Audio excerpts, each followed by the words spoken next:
할렐루야, 우리 할렐루야로 인사해줄까요? 반갑습니다. 잘 오셨습니다.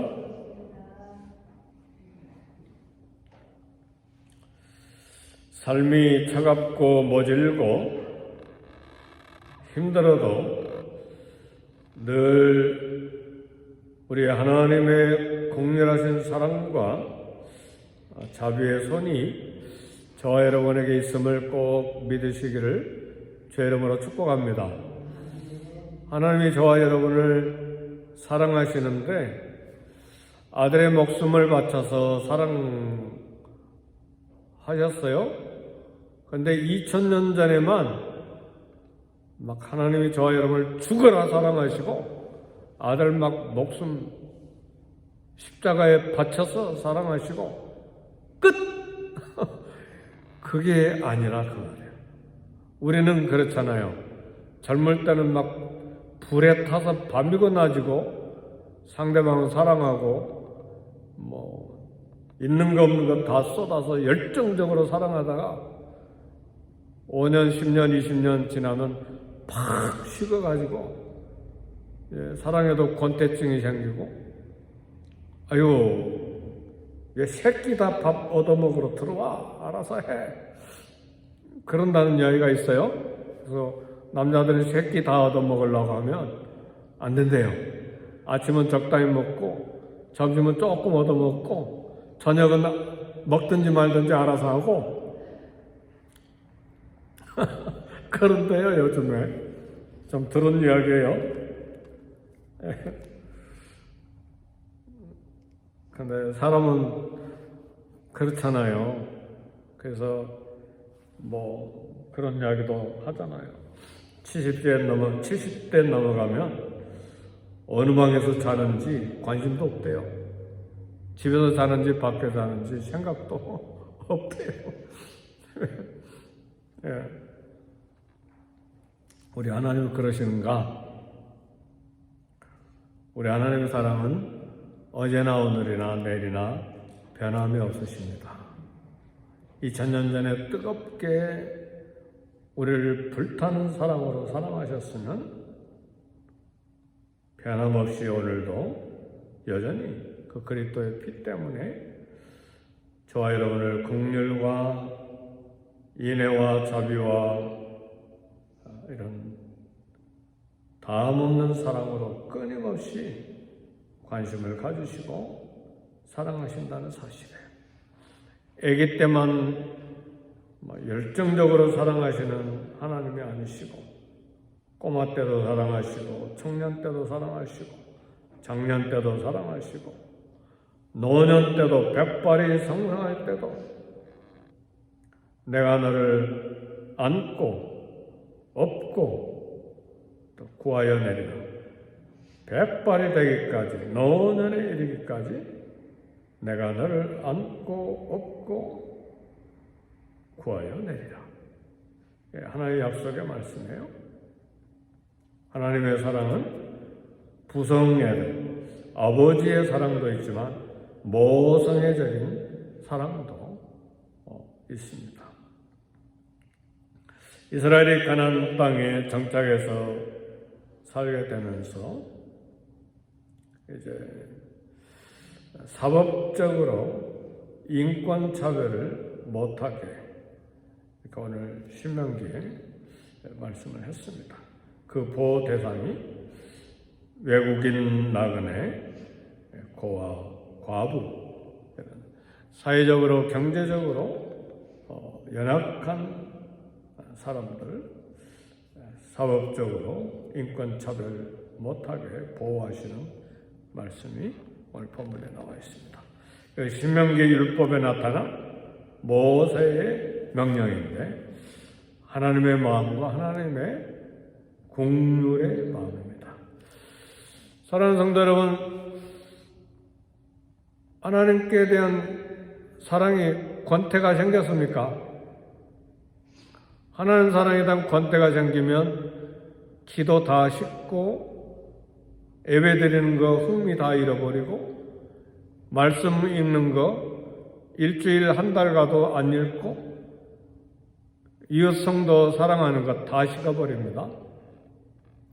가장 무서운 것은 사람에 대한 권태증도 그게 좋은 것이 아니지만 하나님께 대한 권태증이 생기면 삶이 다 무너집니다. 그리고 생각하는 건 죄 지을 생각만 가득 차요. 그래서요, 가장 무서워해야 될 게 하나님에 대한 사랑에 식어져 버린 걸 굉장히 무서워해야 돼요. 근데 그렇게 가다가는 하나님이 안 느껴지는 때가 와버려요. 그리고 인간 냄새만 풀풀 나게 돼 있어요. 본능으로만 이제 살게 되고, 욕심낼 거 욕심내고, 화낼 거 화내고, 미워할 거 다 미워해버리고, 삶의 의욕까지 다 상실해버리고 세상만 살게 돼 있죠. 그렇게 되면 그리스도인의 냄새가 하나도 안 나게 되죠. 그래서 우리가 늘 기도해야 될 것, 어찌하든지 우리 예수님을 사랑하는 마음이 늘 뜨거워지게 해주세요. 성령으로 충만하게 해주셔서 주님 사랑의 마음이 가득하게 해주세요. 하나님의 사랑이 우리 가슴에 뜨겁게 살아있을 때에 하나님의 말씀이 생생하게 살아 움직이게 됩니다. 아멘, 할렐루야. 그래서 하나님의 말씀이 우리 안에, 우리 가슴에서 살아있고 말씀을 들을 때 가슴을 치기도 하고 무릎을 치기도 하고, 그 다음에 말씀 때문에 은혜가 넘치게 되면 믿음이 살아있는 거예요. 그러면 하나님의 말씀이 뜨거워지기 때문에 하나님의 말씀이 내 안에서 생생하게 살아 역사하는 말씀이기 때문에 하나님의 말씀대로 사는 강한 믿음, 동력이 생기게 되는 것입니다. 그렇게 해서 사람에 대한 생각도 간절해지게 되는 것입니다. 그래서 세상에 대한 마음이 점점 커져가면 어디에서 병들었지? 살펴봐야 됩니다. 내가 지금 무엇에 관심을 많이 쏟고 살지? 무엇이 그렇게 기쁘지? 그게 하나님이 아니고 세상이면 심각한 경사된 길을 내려가고 있는 것입니다. 늘 경계해야 돼요. 나는 그런 거 없어요. 저는 그런 적이 있어요. 옛날 꼬마 때 무협소설을 얼마나 좋아했는지. 무협소설 아세요? 중국 슉슉 장풍 날리고 하는 거 막 밤새도록 있고 그래서 그런 것들이 있을 수 있다. 우리 중독되는 것들이 많이 있잖아요. 요즘도 미국도 중독 일으키는 것들이 굉장히 많죠. 오늘 약자들에 대한 하나님의 마음, 하나님의 긍휼하심이 본문에 깊이 서게 되어 있습니다. 우리 하나님은 이스라엘 백성들을 가나안 땅에 들어가게 하시는데 마음이, 생각이 많으세요. 부자도 생기고 가난한 사람도 생길 텐데 이 가난한 외국인 나그네들은 어떻게 할까? 과부들은 어떻게 할까? 고아들은 어떻게 할까? 거기에 마음이 꽂히신 거예요. 우리 하나님의 마음이. 그러니까 우리 하나님의 마음은 늘 긍휼과 사랑과 인애가 크시다는 사실이에요. 아멘, 할렐루야. 근데 이 놀라운 하나님의 마음은 사회적인, 경제적인 약자뿐만 아니라 오늘 긍휼히 여기시는 하나님의 마음이 우리의 도덕적으로, 윤리적으로 약하고 정신적으로, 영적으로 약한 우리를 긍휼히 여기신다는 사실이에요. 그래서 이런 모든 하나님의 긍휼하심을 받는 존재임을 알고 하나님의 말씀을 따라 이 땅에 살아가는 삶을 또 나만 아니라 이웃도 이제 들여다보고 이런 사랑이 흘러가게 해야 됩니다. 우리 주님 말씀하셨어요. 긍휼히 여기는 자는 복이 있나니 긍휼히 여김을 받을 것이며 그랬습니다. 한마디로 하나님의 사랑이 평생에 필요한 존재가 오늘 저와 여러분입니다. 그래서 늘 하나님 십자가의 뜨거운 피 흘리는 사랑 오늘도 저에게 있게 해주시고 내일도 고통에 참여하는 그 긍휼한 사랑 피를 나눠주시는 사랑이 내일도 우리에게 있게 해주시고 그러한 사랑으로 이웃을 따뜻하게 품고 긍휼히 여기는 사랑을 베풀면서 살아가게 해 주옵소서. 이게 크리스찬의 삶입니다. 사람을 보면 밉기만 해. 사람을 보면 그냥 화가 나. 그리고 장점이 안 보이고 맨날 단점만 보여. 잘못한 것만 보이고. 그럼 벌써 그 마음에 하나님의 사랑이 떠나 있는 거예요. 좋은 습관이 있기를 주의 이름으로 축복합니다. 늘 격려하고 위로하고 어떻게 하면 도와줄까? 어떻게 하면 위로할까? 어떻게 하면 세워줄까?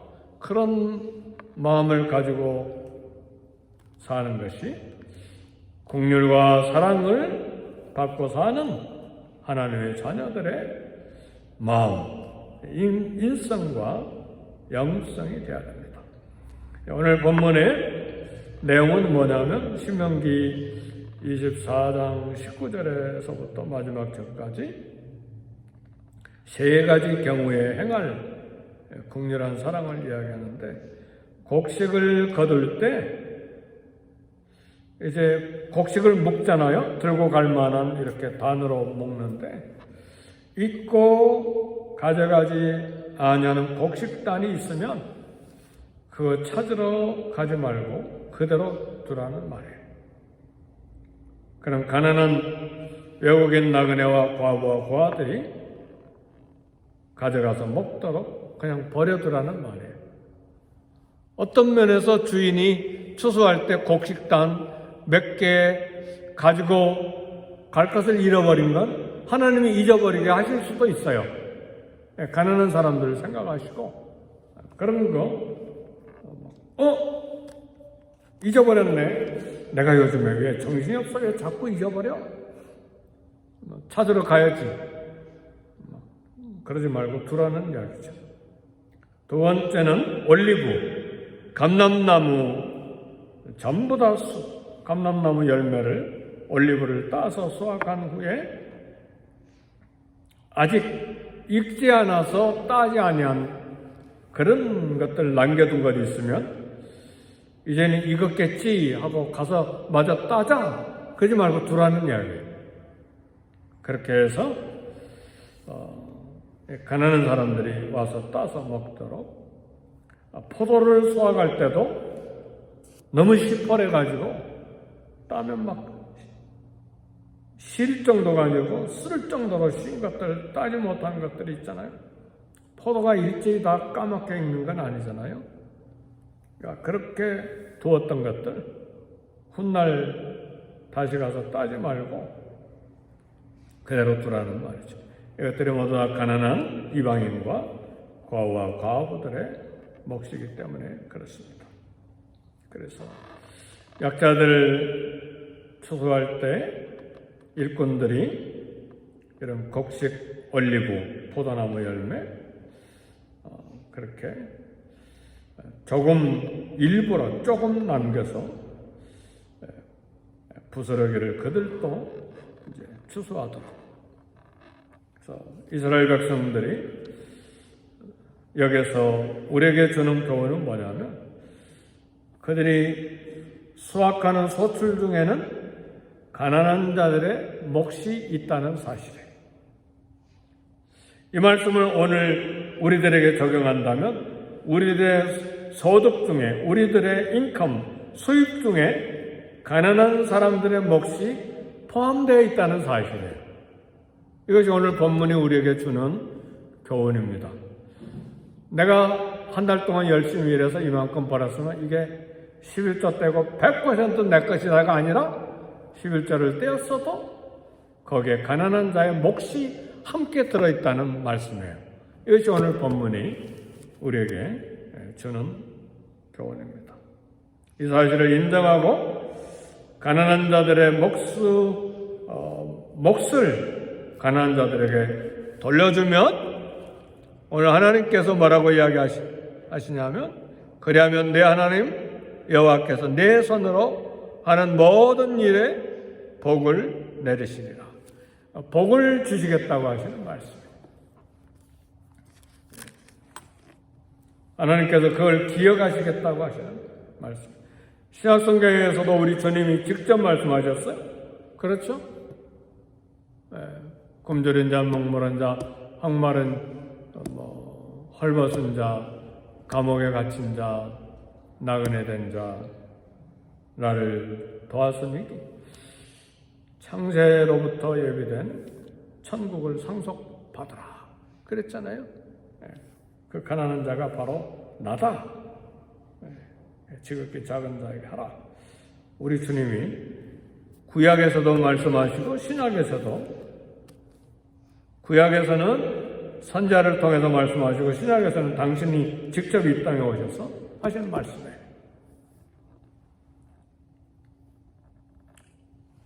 가난한 자들에게 나눠주라고 하나님이 맡겨주신 것입니다. 하나님께서 혼자 많이 가지라고 물질을 주신 것이 아니고 잘 관리하고 때를 따라 가난한 자들에게 나눠주라. 그렇게 맡겨주신 것입니다. 그래서 우리 소유 중에는 가난한 자들의 몫이 있다는 걸 꼭 생각하세요. 그래서 그런 사람들이 눈에 보이면 이거 가난한 자의 몫을 내가 가지고 있네? 그래, 줘야지. 저 선급이 줘야 될 때를 꼭 기록을 해놓죠. 그래서 이렇게 모이면 이번엔 누구 줄까요? 하나님? 그리고 또 줘요. 할렐루야. 그래서 저는 아예 수첩이 따로 있어요. 이렇게 모였네. 우리 애들도 저에게 보내줘요. 엄마에게도 보내줘요. 저에게도. 모였네. 이번엔 누구 줄까? 보내죠. 보내기도 하고 만나서 주기도 하고 그렇게 합니다.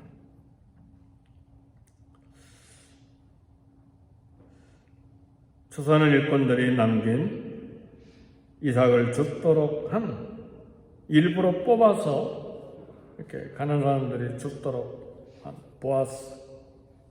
이 보아스가 얼마나 따뜻한 사람입니까?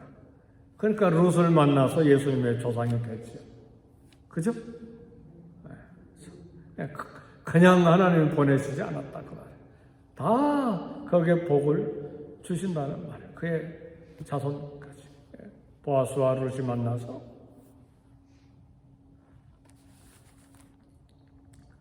계속 오벳을 낳고 이새를 낳고 다윗을 낳고 예수님 오시게 한 것입니다.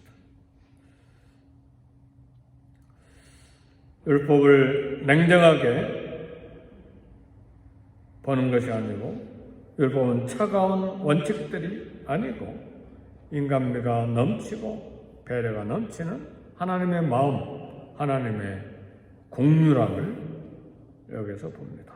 이스라엘이처럼 소득 중에 가난한 자의 몫이 있음을 알고 배려하는 신학적인, 역사적인 중요한 이유가 있는데 너는 애굽에서 종되었던 일과 내 하나님 여호와께서 너를 거기서 성령하신 것을 기억하라.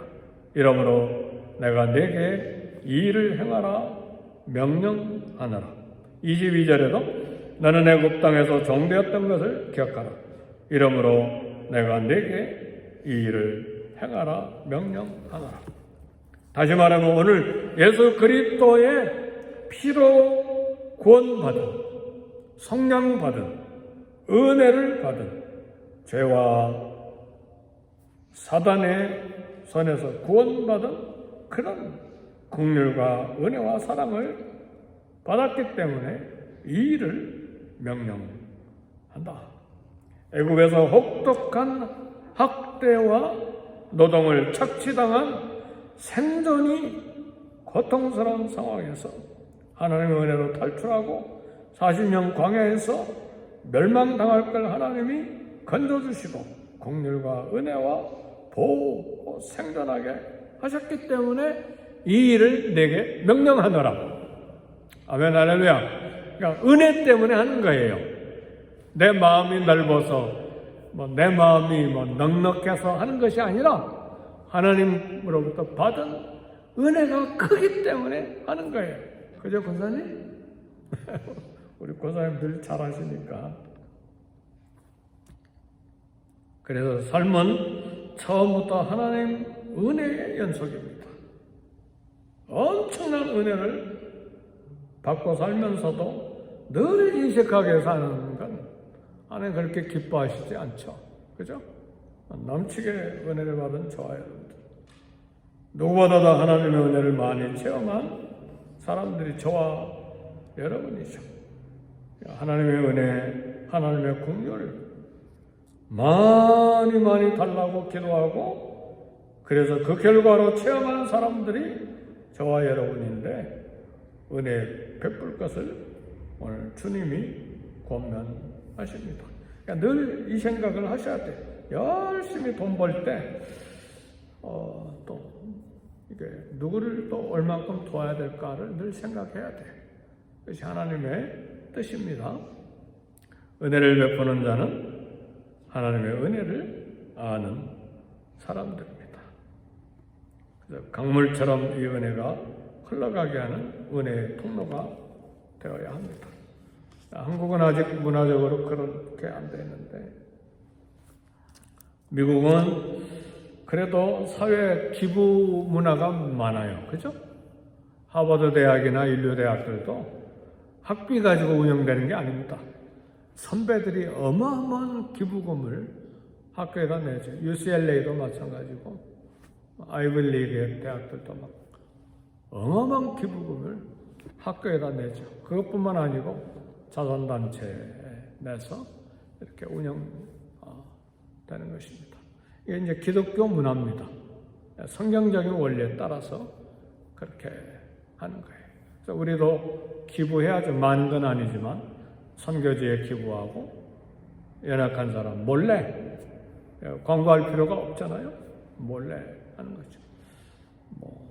또 도와야 될 선교사님 있으면 몰래 돕기도 하고, 또 아는 선교사님들이 있으니까 또 보내기도 하고, 멀리 아프리카, 아시아에, 중남미에 이렇게 보내기도 하고, 그렇게 함으로써 하나님과 나와 개인적인 비밀을 많이 쌓아가는 은혜를 보답하는 저와 여러분이 되시기를 주의 이름으로 축복합니다. 거기에 대해서 복을 내리시리라, 그렇게 약속하겠습니다. 기도하겠습니다. 기도하실 때 성령 충만으로, 말씀의 기쁨과 기도의 충만으로 은혜와 진리가 충만한 우리 되게 해주옵소서. 교회를 위해 기도하시고, 또 성도들의 영혼의 부흥을 위해서 기도하시고, 담임 목사를 위해서 기도하시고, 또 우리 산상기도회가 있는데 우리 기도회를 위해서 기도하시고, 이 봄에 전도와 선교가 뜨거워지도록 기도하시고, 기도의 자리에 우리 공적인 또 예배 모임에 많은 성도들이 함께 모여 기도할 수 있도록 함께 기도하십시다.